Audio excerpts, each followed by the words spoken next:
How does this turn into this?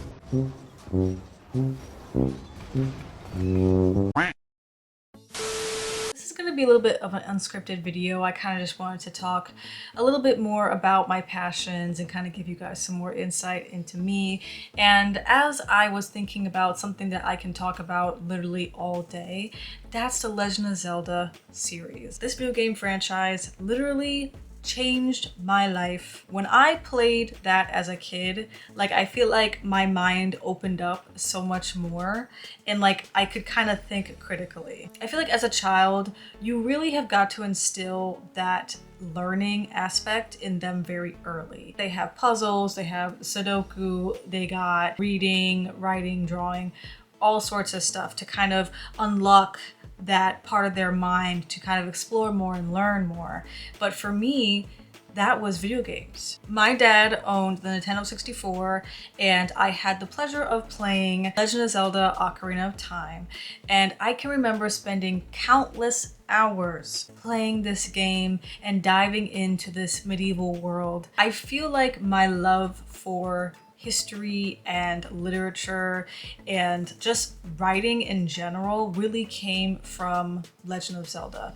It really came from me seeing such a wonderful story play out and me actually being in the story. Like you get to play as Link and you kind of follow the story through Link's eyes, but it's like you in there. That really did open up a lot for me, and I was able to think a bit more deeper about things and kind of appreciate art more. Back in the day, those were just polygons, okay? There was nothing really going on. All that 3D thing was very new to like the world in general. We weren't really working with much, but it was still impactful. That's how good of a game it is. For the limited amount of resources that they had, the limited amount of things that you could do in the game, they were still able to create an awe-inspiring experience. And now looking back at it, this game honestly did open me up to kind of being exposed more to darker themes. Death and things are something that you kind of have to gradually expose a child to.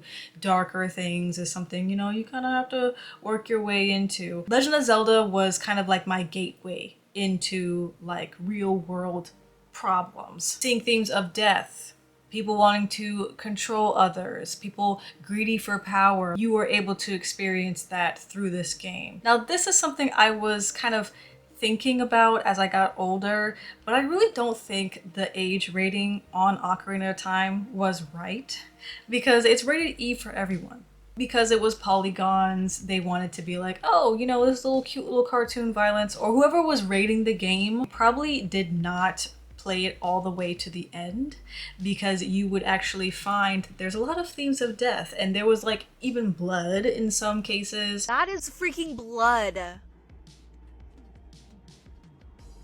What is this? Game is not for children. Bro, what is this?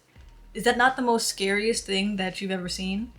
How is that rated E for everyone? I definitely think they try to be a little bit more kid-friendly nowadays, but I think kids and adults can actually enjoy this. When you start the game, you start off as a kid and you kind of are going through this rite of passage and you're kind of learning the game and kind of learning how he kind of found himself into this position, and then boom, now the real world starts. And it's almost like, you know, now I need to sit up. I need to sit up and play because now I need to really pay attention. A lot of the puzzles, I think, go unnoticed or unappreciated.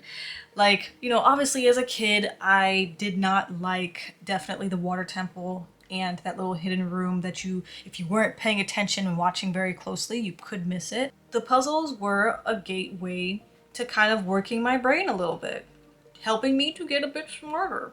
I love how creative the enemies were, and kind of you had to understand the enemies and kind of see like, oh, this item works on that enemy, this item doesn't work on that enemy. The fight that I remember liking the most was definitely with the twin Rovas.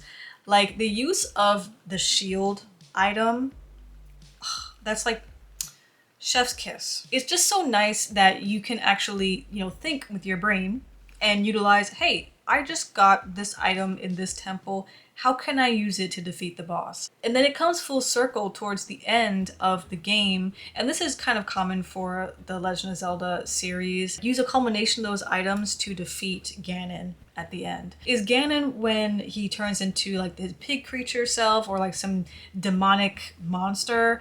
And then Ganondorf is just him when he's like in his regular like human looking form? I don't know. Let me know in the comment section, but I've always been confused about that. Like seeing Zelda, and I do like the way how she definitely changes into more of a stronger female lead, and we've seen her kind of take different renditions and different changes over the years, so it's pretty cool. Link basically just stays the same because he is you, but I do think I like Twilight Princess Link the best. I kind of had a little bit of a crush on him when I was younger. I don't know. It's just something about the earring. It's something about the earring. I don't know. I think the Legend of Zelda franchise does need a little bit of a resurgence. I feel like it has been left on the back burner for a little bit. And yes, they did come out with a new game. I think it's Tears of the Kingdom. But I feel like this new game is not really pinpointing what I fell in love with. Like, I need that old gritty of it, you know, like you see Majora's Mask, dark themes, like the moon is gonna come down and crash onto you. Like, I need that pressure.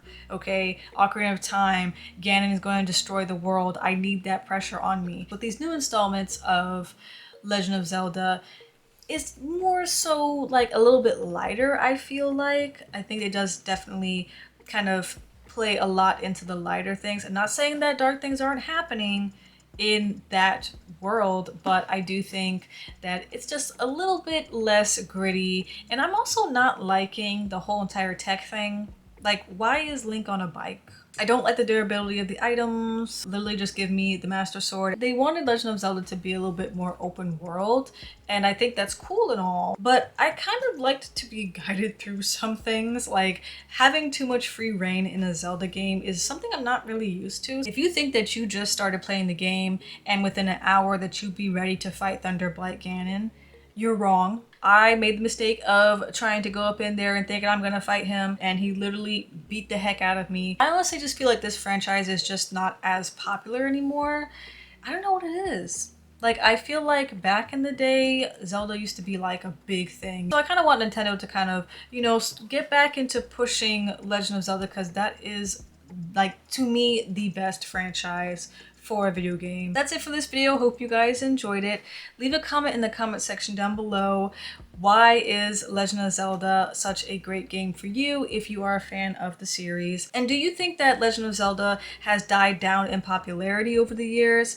I don't know if it's just me. Let me know in the comment section down below if you agree. Give this video a big thumbs up if you enjoyed it. That does help me out a lot. And consider subscribing to the channel so you guys never miss a beat on when I post. I do post more regularly now, and I do have more wonderful, exciting content coming for you guys, so please stay tuned.